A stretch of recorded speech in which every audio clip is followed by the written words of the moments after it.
Hello friends, welcome back to my YouTube channel.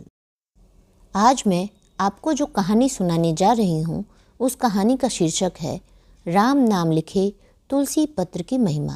एक बार पंढरपुर में एक सेठ ने तुलादान का भव्य उत्सव किया। सेठ ने अपने आप को सोने में तौलकर नगर के सभी लोगों को सोना बांटा। सेठ ने अपने नौकरों से पूछा, कोई दान लेने से रह तो नहीं गया है? तब नौकरों ने कहा, नामदेव जी भगवान विट्ठल के बड़े भक्त हैं, वो रह गए हैं। सेठ ने मुनीम को नामदेव जी को बुला लाने के लिए भेजा, परंतु नामदेव जी ने आने से इनकार करते हुए कहा, दान ब्राह्मणों को दो, मुझे कुछ नहीं चाहिए।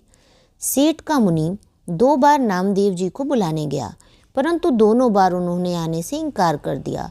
तीसरी बार जब सेठ के आदमी नामदेव जी की बहुत मनुहार करने लगे, तब नामदेव जी सेठ के पास आए और पूछा, मुझे क्यों बुलाया है?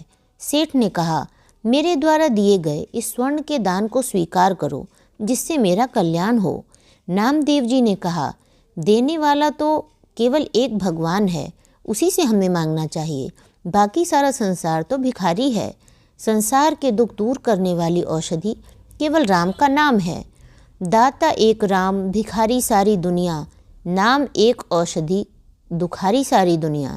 लेकिन धन के मद में सेठ को नामदेव जी की बात समझ नहीं आई और वो नामदेव जी से सोने का दान लेने की जिद करने लगे। तब नामदेव जी ने सोचा, इसके धन का मद दूर कर देना चाहिए। नामदेव जी ने कहा, तुला दान से तुम्हारा कल्याण तो हो गया, अब मैं जो मांगूं वो मुझे दे दो। नामदेव जी ने अपने आराध्य भगवान श्री कृष्ण को अत्यंत प्रिय तुलसी के एक पत्ते पर राम नाम का आधा केवल रा अक्षर लिखकर सेठ को दिया और कहा, इसके वजन के बराबर तौलकर मुझे सोना दे दीजिए। सेठ ने अहंकार पूर्वक कहा, नामदेव जी क्यों हंसी करते हो? इतने थोड़े से सोने से क्या होगा? कृपा करके थोड़ा ज़्यादा सोना लीजिए, जिससे मुझ दाता को हंसी तो ना हो। नामदेव जी ने कहा, इस तुलसी पत्र के बराबर सोना तौल कर देखो तो सही, फिर देखो क्या विचित्र खेल होता है। यदि तुमने इसके वजन के बराबर सोना तौल दिया तो मैं तुम पर प्रसन्न हो जाऊंगा। ये सुनकर सेठ ने एक तराजू मंगवाया और उसके एक पलड़े पर रा लिखा हुआ तुलसी पत्र और दूसरे पलड़े पर सोना रखकर तुलवाया। आश्चर्य! सोने का ढेला तुलसी पत्र के वजन के बराबर नहीं हुआ। सेठ जी ने और सोना पलड़े पर चढ़ाया, पर तुलसी पत्र का वजन ज़्यादा ही रहा। तब सेठ ने एक बड़ा तराजू मंगवाया। उसने एक पलड़े पर तुलसी पत्र और दूसरे पर घर भर का सोना चांदी रख दिया, फिर भी सोने का वजन तुलसी पत्र के बराबर ना हो सका। सेठ ने अपने नाते रिश्तेदारों पड़ोसियों से मांगकर सोना चांदी पलड़े पर रखा, परंतु फिर भी तुलसी पत्र का वजन ही भारी रहा। राम नाम लिखे तुलसी पत्र की महिमा देखकर सेठ और उसका परिवार अचंभित रह गए और दान देने का वचन पूरा न हो पाने के कारण शोक में डूब गए। नामदेव जी ने सोचा, अभी इन्हें राम नाम लिखे तुलसी पत्र की महिमा का पूरा ज्ञान नहीं हुआ है। इसीलिए उन्होंने सेठ से कहा, आप लोगों ने आज तक जितने दान पुण्य किए हैं उनका संकल्प करके जल इस सोने वाले पलड़े में डाल दीजिए। सभी लोगों ने अपने पुण्य कर्मों का स्मरण करके संकल्प किया और जल तराजू के सोने वाले पलड़े में डाल दिया, परंतु अभी भी तुलसी पत्र वाला पलड़ा ही भारी रहा और वो अपने वजन से भूमि में गड़ा जा रहा था। ये देखकर सेठ और उसका परिवार अत्यंत लज्जित हो गया।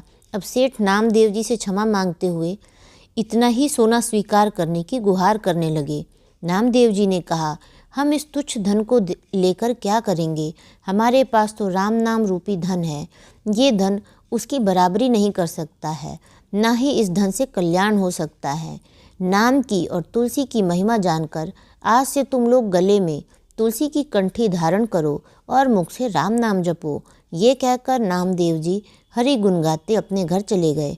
सबका पालनहार वो एक राम ही है। संसारी प्राणी तो दान ही दे सकते हैं, परंतु मनुष्य की जन्म जन्म की भूख प्यास नहीं मिटा सकते।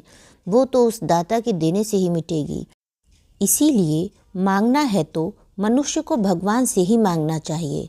अन्य किसी से मांगने पर संसार के अभाव मिटने वाले नहीं हैं, लेकिन मनुष्य सोचता है कि मैं कमाता हूँ, मैं ही सारे परिवार का पेट भरता हूँ, ये सोचना गलत है। इसीलिए देने वाले के नेत्र सदैव नीचे और लेने वाले के ऊपर होते हैं। यही बात रहीम जी ने कही है। देनकार को और है, देत रहत दिन रैन, लोग भरम मों पै करें, याते नीचे नैन। अगर आपने इसे पूरी अच्छी तरह से सुना है तो आप बताइए कि सेठ जी के यहाँ किस तरह का भव्य उत्सव किया गया था। अगर आपको वीडियो पसंद आया हो तो वीडियो को लाइक करें, चैनल को सब्सक्राइब करें और वीडियोस की अपडेट आपको सही समय से मिल सके इसलिए बेल आइकन को प्रेस करना ना भूलें। धन्यवाद।